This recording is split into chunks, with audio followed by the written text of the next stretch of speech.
Hello, everybody. It's Tim Picciott. It's host of the Liberty Advisor podcast. We're trying something new today. We're going to try doing a Facebook Live podcast edition.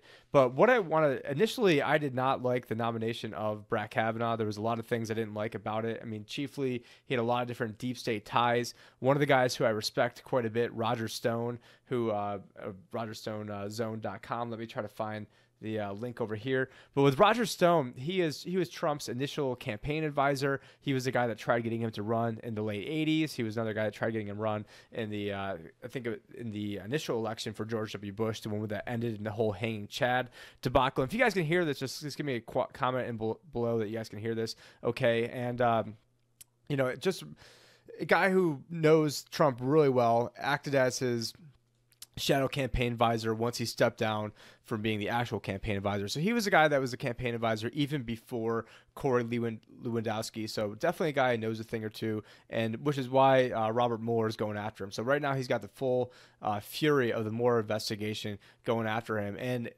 pretty much from day one when Brett Kavanaugh was announced, he had basically he was showing the different ties that Brett Kavanaugh had to guys like Karl Rove. He also went on to talk about different ties that they had with covering up the some of the weird deaths going on with the Clintons. So let me play this for you guys. Hopefully you can hear it, but let me know. Supreme Court has a minor problem.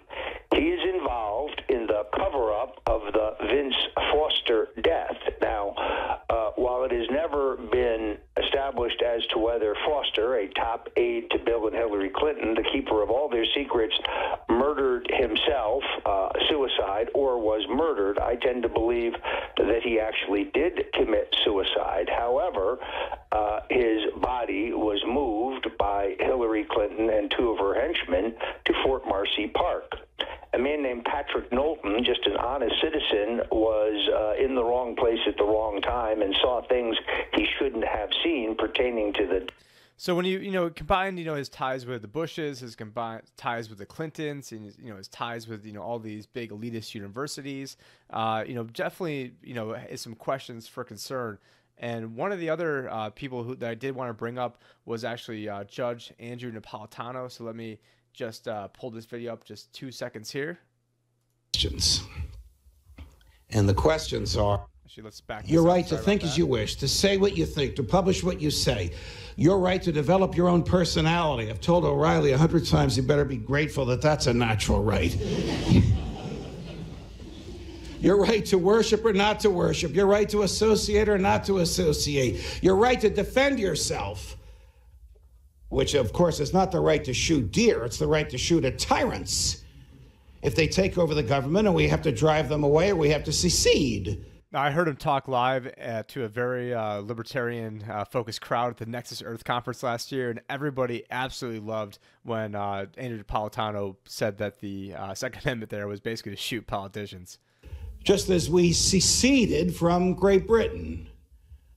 Your right to stay in your house without the government's troops coming in, the Third Amendment, and the quintessential American right in the Fourth, the right to be left alone, which of course today we call privacy. The Fourth is the most unique one because it says the people, doesn't say the citizens, it says the people shall not be interfered with in their persons, houses, papers, and effects. Persons, houses, papers, and effects, except by a warrant signed by a judge based on probable cause.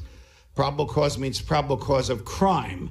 It doesn't mean probable cause that you're talking to a book agent in Florence, a real case in which the NSA was listening to a conversation in Italian. They thought they were hearing a terrorist. They were just hearing a guy in New York trying to buy a book from the book agent in Florence.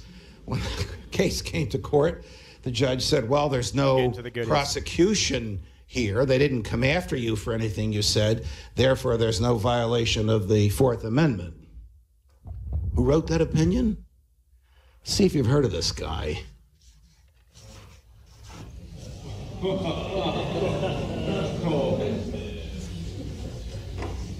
About which more later. Okay, so now All right, so that's enough of that. I mean, Judge Napolitano was the guy who I initially wanted to be the Supreme Court nominee, but given the fact that he's probably like 75 years old, I think that as a realist, one can surmise that you'd rather have someone that's, I don't know how old Kavanaugh is. He's probably like 50 years old, 52 years old, probably right around my dad's age actually. You'd much rather have somebody that could have 20, 30, 40. 50 years left in the tank rather than somebody like Napolitano. So I do get that. And then here's this, clip from Washington Examiner that goes on about his NSA. So let me, just be very frank and clear that Brett Kavanaugh is no Judge Gorsuch. He is no Judge Napolitano. However, when I take a look at, and going back to Gorsuch, I've got a lot of friends on the left, maybe they don't consider themselves friends anymore after going through Hillary and going through Obama after all these years. The people that have remained onto the friend list or acquaintances, they bring up hey, well, Gorsuch, he had why can't we get somebody else like Gorsuch? I mean, I want to remind people that what was there on here? There was 1, 2, 3, very easy to count, Democrats that voted for Gorsuch, and all the rest were just obstructionists, and all of them said no. I mean, even Bernie Sanders, who's technically, I guess, not a Democrat because they're not, I guess, socialists, not for them. But even Gorsuch, they had to use the nuclear option to get him through because they figured, and the I guess the landscape was a little bit different back then because that was, a little bit before the whole Me Too movement was going on. It was also directly after the election. Part of the, the election process was, well, now that we had a vacant seat going into it, and then, they let people know, and Hillary said, hey, we're going to have a judge who's going to be incredibly liberal and progressive and rewrite the Constitution and change all the laws and basically, legislate from the bench. And Trump said that he wanted to have more of a constitutionalist. I mean, I don't think Gorsuch is quite the constitutionalist that we could have had. However, at this point, it's almost like I'd rather have the devil that I know than have the devil that I don't know. I think that really sort of goes without saying. And so I'm trying to actually find, and actually, one of the clips, and this is from a guy who I absolutely can't stand. I mean, Lindsey Graham, until I guess John McCain died, was probably one of my least favorite people in the Senate. But then you see this impassioned plea that he's able to give, and really, I thought that this was just an outstanding, defense of Kavanaugh that Lindsey Graham gave. So we're gonna head over to this. 23, on the night of July the 9th, the day you were nominated to the Supreme Court by President Trump, Senator Schumer said, 23 minutes after your nomination, I will oppose Judge Kavanaugh's nomination with everything I have. I have a bipartisan, and I hope a bipartisan majority will do the same. The stakes are simply too high for anything less. Well, if you weren't aware of it, you are now. Did you meet with Senator Dianne Feinstein on August 20th? I did meet with Senator Feinstein. Did you know that her staff had already recommended a lawyer to Dr. Ford? I did not know that. Did you know that her and her staff had this allegations for over 20 days? I did not know that at the time. If you wanted an FBI investigation, you could have come to us. What you want to do is destroy this guy's life, hold this seat open, and hope you win in 2020. You've said that, not me. You've got nothing to apologize for. When you see Sotomayor and Kagan, tell them that Lindsey said hello, because I voted for them. I would never do to them what you've done to this guy. This is the most unethical sham since I've been in politics. And if you really wanted to know the truth, you sure as hell wouldn't have done what you've done to this guy. Are you a gang rapist? No. I cannot imagine what you and your family have gone through. Boy, y'all want power. God, I hope you never get it.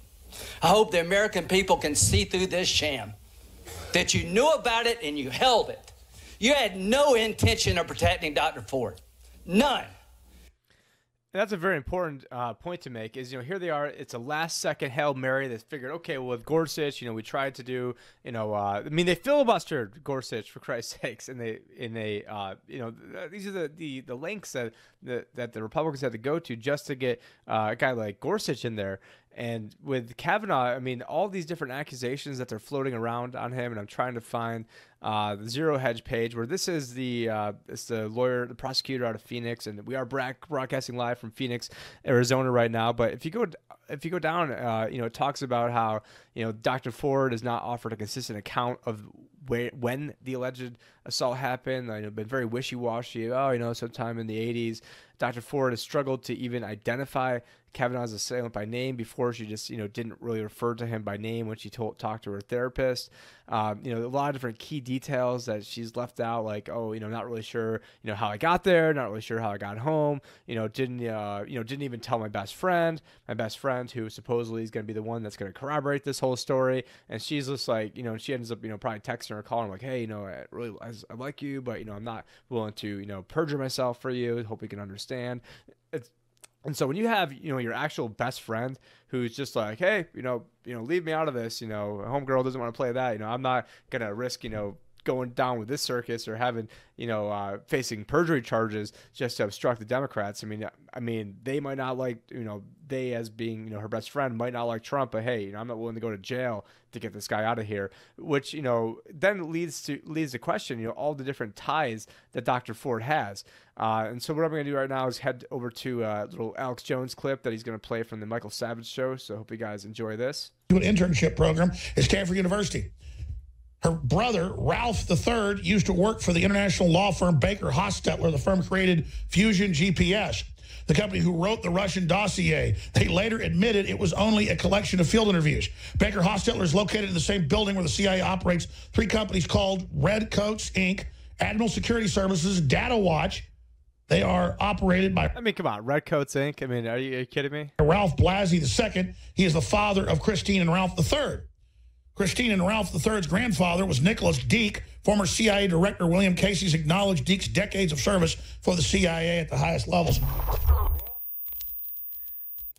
Yeah, and I wonder why they don't want Alex Jones on air. I wonder why they, all the big... So we know with Julian Assange that one of the two women he reportedly had sex with had done work for the CIA.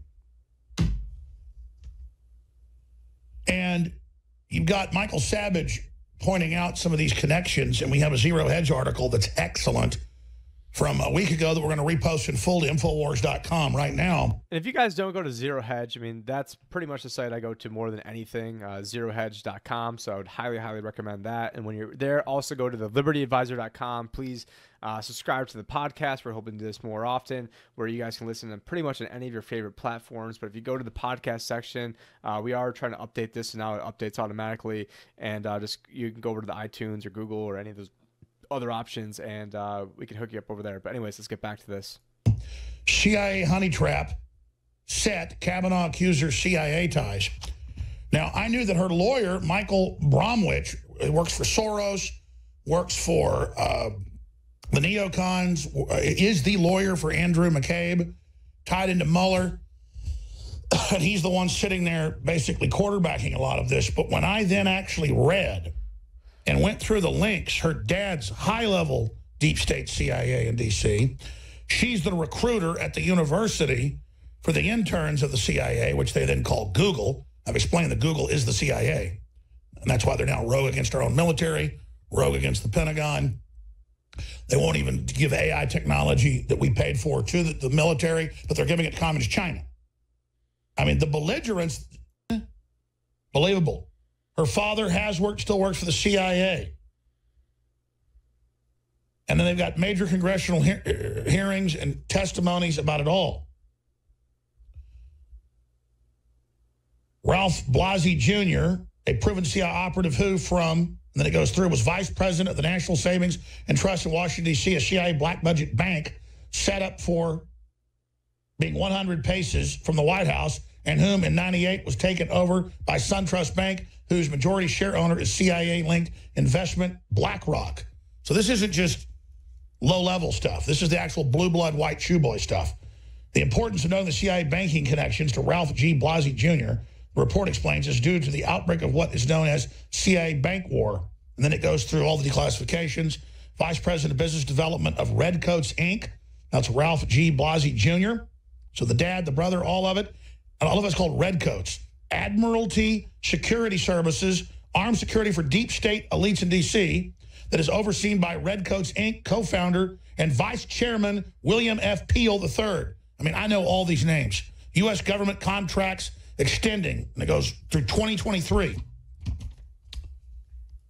And then it goes into how the Assange was set up and everything that she does. I mean, read this. Is Dr. Ford deeply tied to the CIA? Asks Michael Savage. Who is Dr. Blasi Ford? Well, besides being a professor at the off-brand university, she also works at a major university down the street from Palo Alto. She just so happens to head up the CIA undergraduate internship program at Stanford University. Her brother, Ralph III, used to work for the international law firm Baker Hostetler. The firm created Fusion GPS, the company who wrote the Russian dossier. They later admitted it was only a collection of field interviews. Baker Hostetler is located in the same building where the CIA operates three companies called Redcoats, Inc., Admiral Security Services, Data Watch. They are operated by Ralph Blasi II. And you also have Ralph Blasi, who is the same Ralph Blasi that actually had, I'm scrolling up in this article over here, but Ralph Blasi, it looked like he was behind on his mortgage payments back in 1996, and this would be Christine's brother. And the judge who basically found him to be delinquent in the case was a Martha Kavanaugh. So we see over here Martha Kavanaugh, and we've got the docket numbers, everything all over here. And so you've got, what could be a personal vendetta. You've got what looks like to be, clear CIA ties. I mean, she was, granted, given, even if you want to dismiss, who her dad was, even if you want to dismiss, all this other, evidence that's going on, she is the recruiter at the CIA's, for their internship program. So, all this stuff is just absolutely incredible. And then you look at, okay, so that's one accuser. Then you look at the second accuser. Her story seems, even more flimsy of, no pun intended if you're counting, his flimsy penis. But one of the things, and I don't have this information pulled up in front of me, but, she said she knew it was Brett Kavanaugh, and this was the second accuser. I don't even know her name. It's not even worth mentioning, but she said, they're passing around a fake penis, and everyone's having a lot of fun. And this girl was, passed out drunk. And then, she sort of, woke up, and then there was a penis above her face, and she tried getting it out of her face. And in the process of getting out of her face, she somehow, hit it with her hand or something. And somebody down the hall yelled, "Oh my God, Brett Kavanaugh, penis, touched Debbie." So her name was Debbie. And so why would you say Brett Kavanaugh, but then only say Debbie? And then if you're in college, who uses the word penis? So, the whole thing seems, very, very conspicuous, I guess, to say the least. And she said something to the effect of, this is all going from memory, that, she never, intended to see or touch a penis until she was married. Well, if that's the case, then why are you getting, blackout drunk with a bunch of guys who are passing around fake penises? The whole thing sounds, pretty outlandish. Then you got the third accuser, who's, the gang rape accuser, who even the FBI is like, hey, this sounds completely not even believable. We're not even touching that. So, it just sounds like, hey, we got this guy, Mark Judge, who was, friends with Kavanaugh, or who, was acquaintance of Kavanaugh, and he wrote a book about, all the debauchery that he was involved in. And so, it's an easy person to finger Kavanaugh being, at a party with Judge and saying this stuff happened. And, if you're the CIA and you said that, hey, we can come back at you 7 ways to Sunday, as Chuck Schumer once said, I think that it's not too much of a stretch to think that maybe the CIA could use all their assets and, tools at their disposal to really try to just delay this just a tiny bit. Because that's all they really want to do is delay the nomination. And so here we've got, a clip from actually Ted Cruz where he basically is stating just as such. So let's get this over here. Americans knew who had been in that seat, the late Justice Antonin Scalia, one of the greatest jurists ever to sit on the U.S. Supreme Court. And it was the first time since President Dwight D. Eisenhower's re-election campaign that a Supreme Court seat was directly on the ballot. Both candidates knew the importance of the vacant Supreme Court seat, and it was a major issue of contention in the presidential election. Donald Trump and Hillary Clinton were both clear about what kind of justices and judges they would appoint. During all 3 presidential debates, both candidates were asked what qualities were most important to them when selecting a Supreme Court justice. Secretary Clinton's answer was clear. She wanted a Supreme Court justice who would be a liberal progressive, willing to rewrite the U.S. Constitution, willing to impose liberal policy agendas that she could not get through the democratic process, that the Congress of the United States would not adopt, but that she hoped 5 unelected lawyers would force on the American people. That's what Hillary Clinton promised for her judicial nominees. Then candidate Donald Trump gave a very different answer. He said he was looking to appoint judges in the mold of Justice Scalia, He said he wanted to appoint judges who would interpret the Constitution based on its original public meaning, who would interpret the statutes according to the text, and who would uphold the rule of law and treat parties fairly, regardless of who they are or where they come from. Then candidate Donald Trump also did something that no presidential candidate has done before. He published a list of nominees that he would choose from when filling Justice Scalia's seat, providing unprecedented transparency to the American people. Yeah, the same unprecedented transparency that I'm sure we would have got with the Democrats. So in closing, you've got a guy like myself who, was, if you guys watched the beginning of the video where if you're watching it live, or if you're watching it or hearing this through a podcast, and if you aren't hearing this through a podcast, head over to thelibertyadvisor.com, then click down in the podcast section. You can subscribe to any of your major platforms. But, that cheap commercial aside, if you guys heard the beginning of the podcast where we talked about all the different, ties, or all the different, basically, ties he has to the Clintons, being Judge Kavanaugh. You've got the ties he has to the Bush family, different deep state ties. You've got a lot of, Fourth Amendment violations, and the guy has been awful on a lot of stuff. But at this point, I'm thinking, okay, he's probably bad in the Fourth Amendment. 99.99% of other federal judges are probably bad in this too. Certainly anyone the Democrats are going to want are also going to be bad in this as well. So at this point, it's like, hey, at this point, let's just try taking the devil that we know versus the devil that we don't know, because in the grand scheme of things, having somebody like Kavanaugh in there is a whole hell of a lot better than having somebody like, another RBG in there. But hope you guys enjoyed the podcast. This was one of the first times I've done it actually live. I know there's a few different kinks we're trying to work out. But, if you guys actually see the shirt that we're wearing today, it's got Americans Before Illegals on it. I actually wasn't even allowed to even post this on Facebook. So one of the things you can do is if you head over to defeattheglobalist.com, and I will get this up on the screen in 2 seconds here. So if you go to defeattheglobalist.com, we've got all sorts of Americana apparel over there. So we've got Deport George Soros. Everyone loves that. Americans Before Illegals. Americanism, not globalism. Trump is my president. I mean, if you want to trigger somebody, try wearing this. And again, Facebook would not let me post a picture of myself wearing the shirt that I'm wearing right now, which is the Americans Before Illegals. Of course, we've got, some of the classic libertarian Americana themes, such as Make America Free Again, Make Taxation Theft Again. And then on the next page, we of course have the Veterans Before Illegals. And then for those of you in Arizona's, we've got the Arizonans Before Illegals. And just so I could try to trigger guys like Nick Sarwark at the Libertarian Party, we've got the Make the LP Libertarian Again. And then, for everyone involved in the Cajun Navy, made some shirts for you guys and girls as well. But if you do want to support us, I almost said if you do want to defeat us, head over to defeattheglobalist.com. It is October 1st. Hope everything is going well with you guys, and I will talk to you later. Take care. Bye.